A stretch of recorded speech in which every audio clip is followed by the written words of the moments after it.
الحمد لله رب العالمين والعاقبة للمتقين والصلاة والسلام على رسوله محمد وعلى آله وأصحابه أجمعين وعلى من تبعهم بإحسان إلى يوم الدين.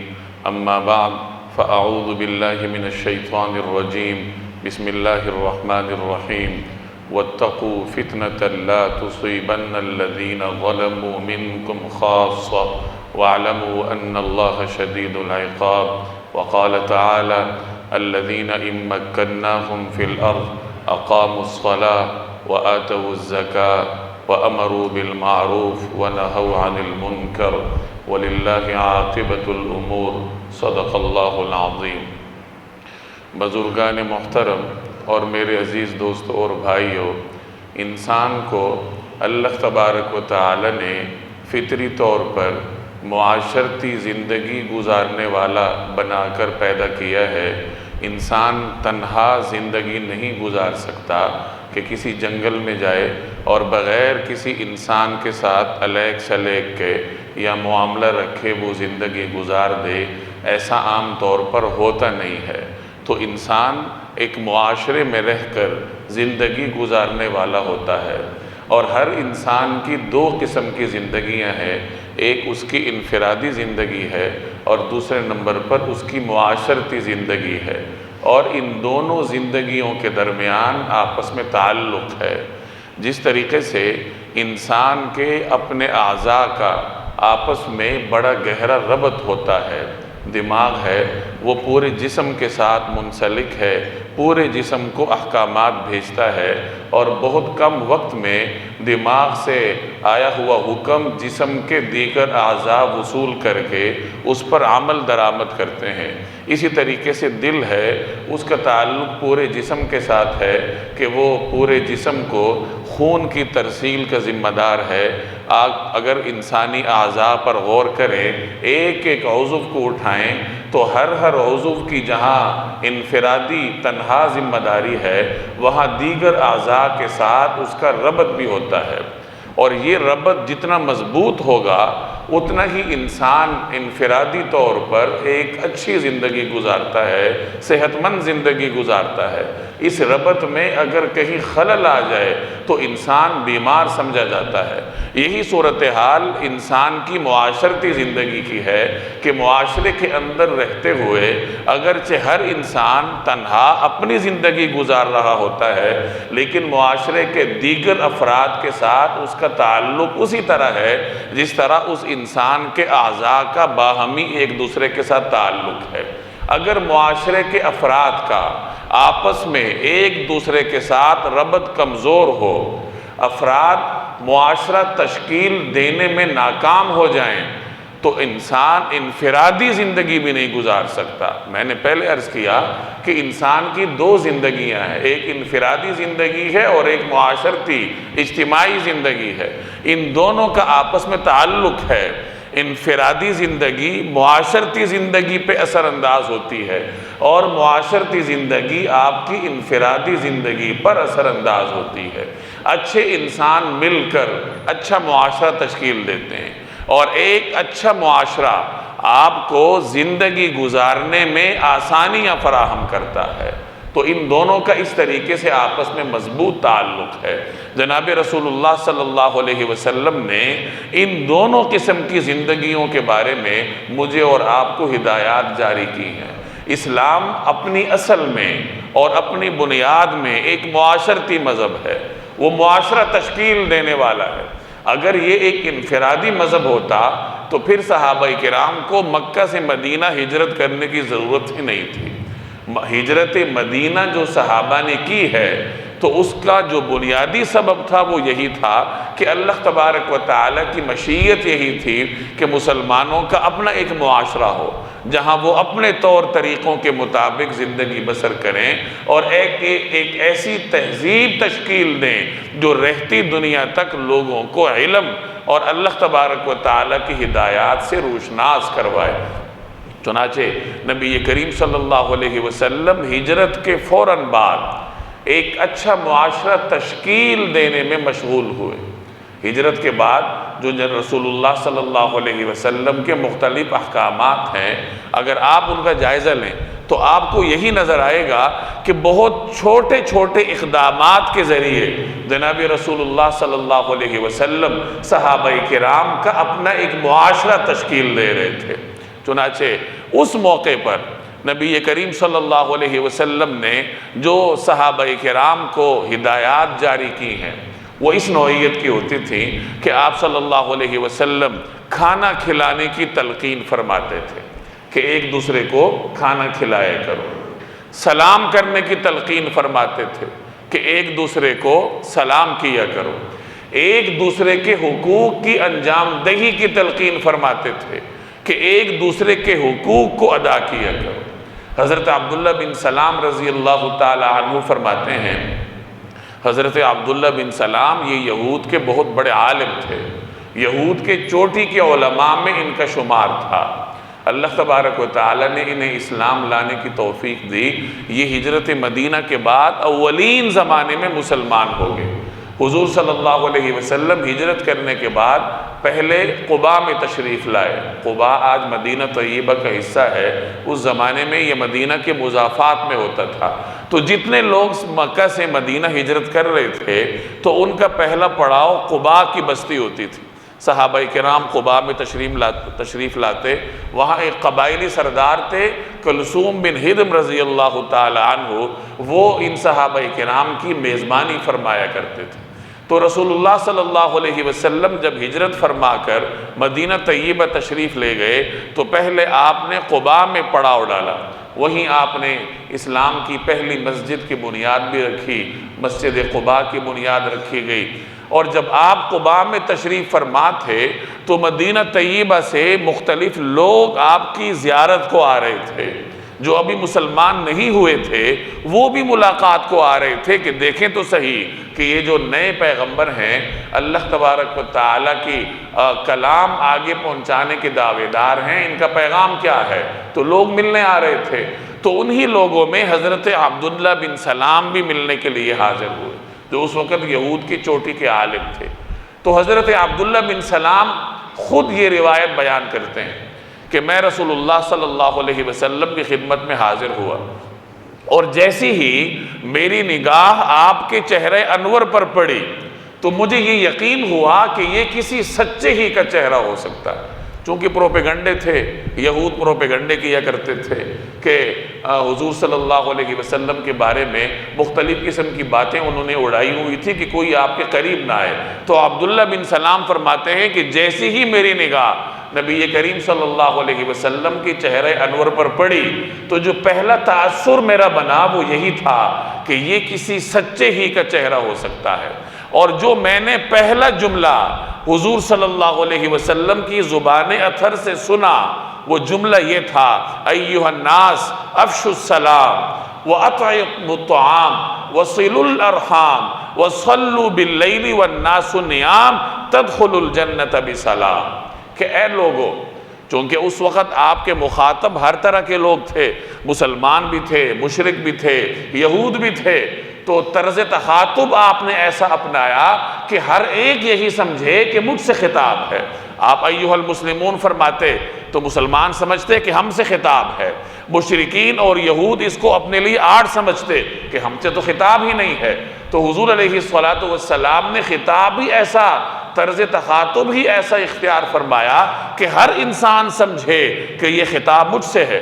تو فرمایا ایھا الناس، اے لوگو کیا کرو، افشوا السلام، سلام کو عام کرو، ہر ایک کو سلام کرو، وَأَطْعِمُوا الطَّعَامَ، اور کھانا کھلایا کرو، جتنا اللہ نے استطاعت دی ہے دوسروں کو کھانا کھلاؤ۔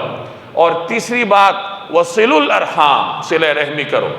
چوتھی بات کہ وَصَلُّوا بِاللَّيْلِ وَالنَّاسُ نِيَامٌ، کہ رات کو جب لوگ نیند سو رہے ہوں، آرام کر رہے ہوں تو تم اٹھ کر اللہ کی بارگاہ میں 2-4 رکعات پڑھ لو، رات کو نماز پڑھا کرو جب لوگ سو رہے ہوں۔ یہ 4 کام کرو گے تو کیا ہوگا، تدخل الجنت بسلام، تم سلامتی کے ساتھ جنت میں داخل ہو جاؤ۔ یہ 4 بہت بنیادی چیزیں ہیں۔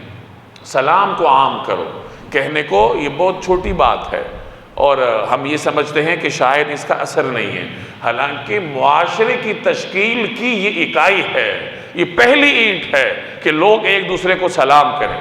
حدیث میں آتا ہے کہ ہر ایک کو سلام کرو، چاہے تم اس کو جانتے ہو یا نہ جانتے ہو۔ صحابہ کے بارے میں بعض روایات میں آتا ہے کہ صحابہ کرام کے معاشرے میں سلام کرنے پر اس قدر سختی سے لوگ پابند تھے کہ جب دو صحابہ کہیں سے تشریف لا رہے ہوتے، آپس میں گفت و شنید کر رہے ہوتے، درمیان میں کوئی آڑ آ جاتی، کوئی درخت آ گیا یا کوئی اور چیز آ گئی جس کی وجہ سے تھوڑی دیر کے لیے انہیں جدا ہونا پڑا ہے، اب جب دوبارہ واپس مل رہے ہیں چند لمحوں کے بعد تو پھر سلام کر رہے ہیں۔ یعنی یہ جو چند لمحات کی جدائی ہے، اس جدائی کے بعد بھی جب مل رہے ہیں تو دوبارہ سلام کر رہے ہیں، اور بڑی خیر و برکتیں سلام کی بیان ہوئی ہیں۔ چنانچہ گھروں میں رزق میں برکت اور خیر و برکت کے جو بنیادی اسباب ہیں، ان میں سے ایک سبب گھر میں داخل ہوتے وقت سلام کرنا بھی ہے، کہ انسان جیسے ہی گھر میں جائے تو سلام کرے، چاہے گھر میں کوئی ہو یا نہ ہو۔ فرمایا گیا گھر میں کوئی نہ ہو تو سلام کرو، کہ جب کوئی نہیں ہے تو سلام کیوں کریں؟ تو جواب ملا کہ فرشتے موجود ہوتے ہیں جو تمہارے سلام کا جواب دیں گے۔ اگر کوئی انسان نہیں ہے پھر بھی سلام کرو، فرشتے تمہیں جواب دیں گے۔ اب یہ ایک ایسا عمل ہے جس کے کرنے سے کوئی توانائی خرچ نہیں ہوتی، کوئی پیسہ خرچ نہیں ہوتا، لیکن جب انسان گھر میں داخل ہوتے وقت سلام کرنے کی عادت اپنائے، اس کو اپنا معمول بنائے، تو اللہ تبارک و تعالی اس کے گھر میں خیر و برکتیں ڈال دیتے ہیں۔ تو اس لیے جناب رسول اللہ صلی اللہ علیہ وسلم نے ہجرت کے بعد مسلمانوں کو اس بات کا پابند کیا کہ آپس میں ایک دوسرے کو سلام کرو، سلام کو عام کرو۔ تو عبداللہ بن سلام کہتے ہیں کہ پہلا جملہ جو میرے کان میں پڑا وہ یہ تھا، افشوا السلام، سلام کو عام کرو۔ سلام کے جہاں معاشرتی فوائد ہیں وہاں اس کے دینی فوائد بھی ہیں، کہ آپ کسی کو سلام کریں گے آپ کو 10 نیکیاں ملیں گی۔ اگر السلام علیکم کے ساتھ کرتے ہیں، ورحمت اللہ ساتھ لگاتے ہیں 20 نیکیاں ملیں گی، وبرکاتہ بھی لگا دیتے ہیں تو 30 نیکیاں ملیں گی۔ تو یہ مکمل سلام ہے، السلام علیکم ورحمت اللہ وبرکاتہ۔ اور اسی طرح اس کا جواب ہے کہ جو جواب دے گا اس کو بھی اللہ تعالیٰ نیکیاں عطا فرماتا ہے۔ تو اس میں ہمارا مذہبی فائدہ بھی ہے اور معاشرتی فوائد تو اس کے بے شمار ہیں۔ آپ کسی اجنبی کو سلام کر لیں راستے میں چلتے ہوئے تو اس کے دل میں آپ کے لیے اچھے جذبات پیدا ہوں گے، اگلے دن پھر سلام کرے مزید اچھے جذبات پیدا ہوں گے۔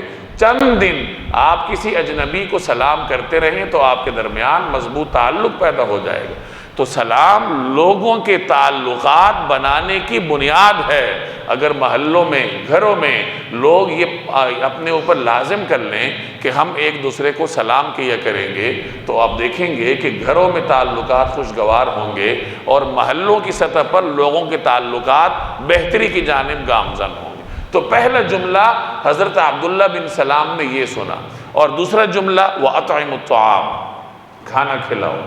اللہ کی مخلوق کو کھانا کھلانا یہ انتہائی مرغوب ترین عمل ہے، اور جو شخص لوگوں کو کھانا کھلانے کا شوق نہیں رکھتا، مساکین کو کھانا کھلانے کی رغبت نہیں رکھتا، اس کے بارے میں آخری پارے میں مکمل ایک صورت ہے، أَرَأَيْتَ الَّذِي يُكَذِّبُ بِالدِّينِ، کہ آپ نے دیکھا اس شخص کو جو دین کو جھٹلاتا ہے، وہ کون ہے؟ فَذَلِكَ الَّذِي يَدُعُّ الْيَتِيمَ، دین کو جھٹلانے والے کی پہلی خاصیت یہ ہے کہ وہ یتیم کو دھتکارے گا، وَلَا يَحُضُّ عَلَىٰ طَعَامِ الْمِسْكِينِ، اور اس کی دوسری خاصیت یہ ہے کہ وہ مساکین کو کھانا کھلانے کی رغبت ہی نہیں رکھتا، شوق ہی نہیں ہے، نہ خود کھلاتا ہے، نہ شوق ہے، نہ دوسرے کو رغبت دلاتا ہے۔ تو لوگوں کو کھانا نہ کھلانے کی جو رغبت ہے، یہ جو ذوق ہے یا یہ جو وصف اور عادت ہے، یہ دین کو تسلیم کرنے والے کی نہیں ہے، دین کو جھٹلانے والے کی ہے۔ تو لوگوں کو کھانا کھلانے کی رغبت بھی ہونی چاہیے، ذوق ہونا چاہیے، اور اپنی حد تک کوشش کرنی چاہیے کہ اللہ تبارک و تعالی یہ خیر کا کام ہم سے لے لے۔ تو یہ دوسری نصیحت آپ نے فرمائی کہ کھانا کھلاؤ۔ تیسری نصیحت وَصِلُوا الْأَرْحَامَ، صلہ رحمی کیا کرو۔ صلہ رحمی کا مطلب ارحام کو برقرار رکھنا۔ ارحام رحم کی جمع ہے، رحم جو ماں کے پیٹ کو کہتے ہیں کہ چونکہ وہی رشتوں کی بنیاد بنتی ہے، تو اس وجہ سے اسی بنیاد کو اللہ تبارک و تعالیٰ نے ذکر کیا ہے کہ ماں کا جو رحم ہے اس سے جو جو رشتے بنتے ہیں ان کے ساتھ تعلقات جوڑنا، یہ صلہ رحمی کہلاتا ہے۔ بھائیوں کے ساتھ تعلقات جوڑنے چاہیے، رشتہ داروں کے ساتھ تعلقات جوڑنے چاہیے، محلے کے لوگوں کے ساتھ، ہر مسلمان، ہر انسان کے ساتھ اپنے تعلقات درست بنیادوں پر رکھنے چاہیے۔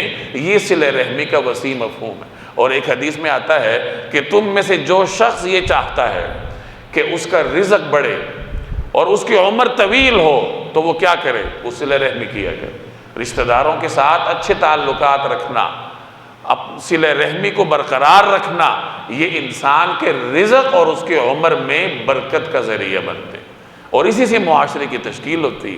تو یہ تین جملے حضرت عبداللہ بن سلام نے جناب رسول اللہ صلی اللہ علیہ وسلم سے سنے جب ان کی پہلی ملاقات ہو رہی تھی۔ اور چوتھا جملہ حقوق اللہ کے بارے میں آپ نے فرمایا کہ جب لوگ سو رہے ہوں تو اٹھ کے نماز پڑھا کرو۔ اسی طریقے سے اسی دورانیے میں ہجرت کے بعد نبی کریم صلی اللہ علیہ وسلم پڑوسیوں کے حقوق بیان کیا کرتے تھے کہ تم میں سے وہ شخص جنت میں نہیں جائے گا جس کا پڑوسی اس کے شر سے معمون نہ ہو۔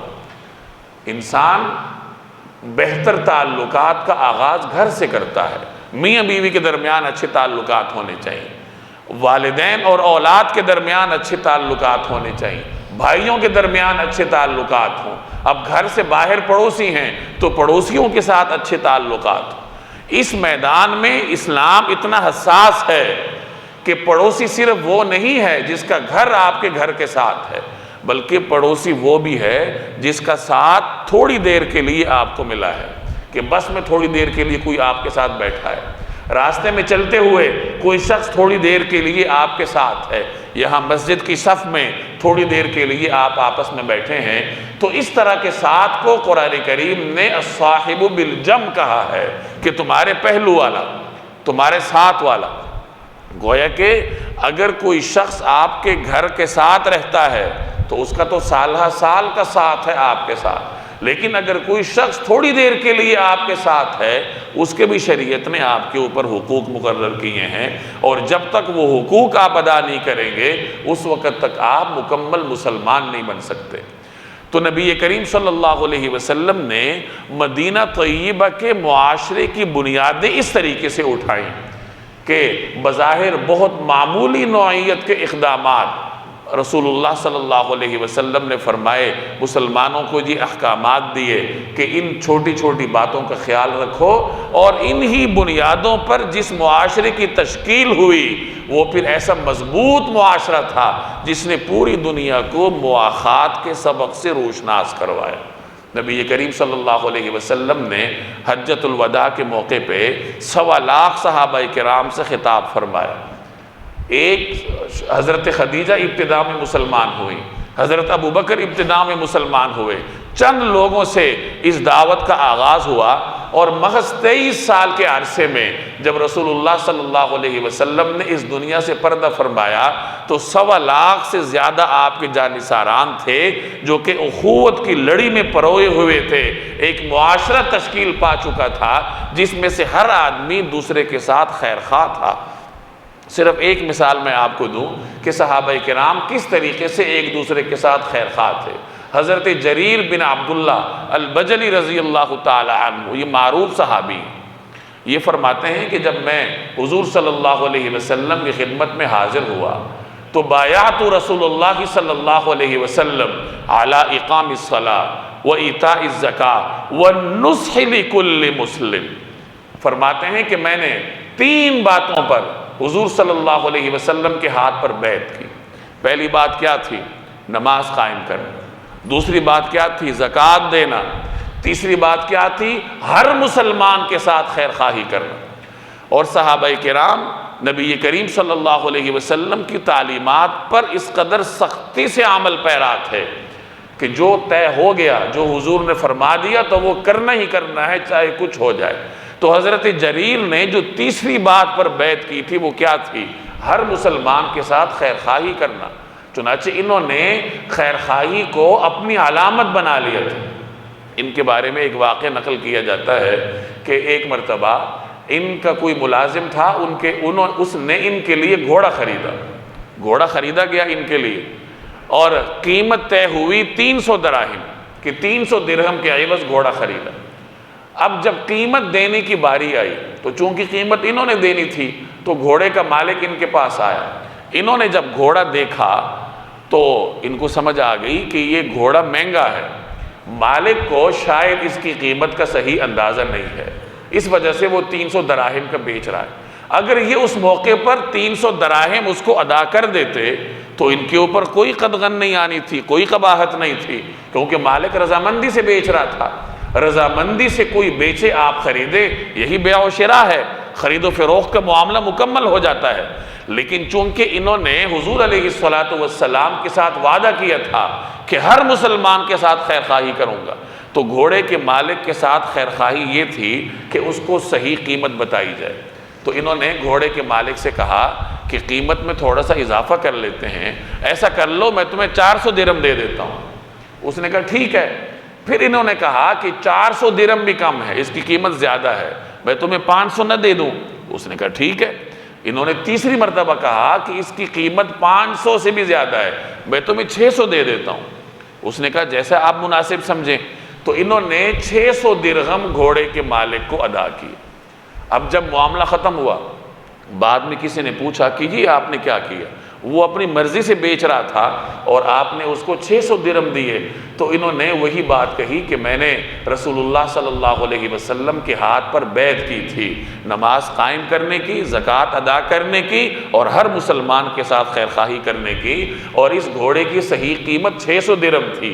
مالک اپنی سادگی کی وجہ سے یا لا علمی کی وجہ سے کم قیمت پر بیچ رہا تھا، اس کے ساتھ خیر خواہی یہی تھی کہ اس کو اپنے گھوڑے کی صحیح قیمت باور کروائی جائے۔ یہ اس معاشرے کے لوگ تھے جو رسول اللہ صلی اللہ علیہ وسلم نے تشکیل دیا تھا۔ تو میرے بھائی، ہم جس معاشرے میں رہ رہے ہیں یہ معاشرہ نہیں ہے، یہ ہجوم ہے۔ جس طرح ایک ہجوم جمع ہوتا ہے وہ کسی قاعدے قانون کا پابند نہیں ہوتا، جس کو جہاں جگہ ملتی ہے وہ زور آزمائی کر کے اپنے لیے جگہ حاصل کرنے کی کوشش کرتا ہے۔ نتیجتاً جب ہماری معاشرتی زندگی نہیں ہے تو اس کی وجہ سے ہماری انفرادی زندگی بھی رکاوٹ کا شکار ہے۔ اور ہماری معاشرتی زندگی کیوں نہیں ہے؟ کیونکہ انفرادی زندگی میں ہم اچھے نہیں ہیں، لین دین میں ہم صاف نہیں ہیں۔ ہم میں سے ہر شخص کی کوشش ہوتی ہے کہ آنکھ بچا کر دوسرے کا حق مار لے۔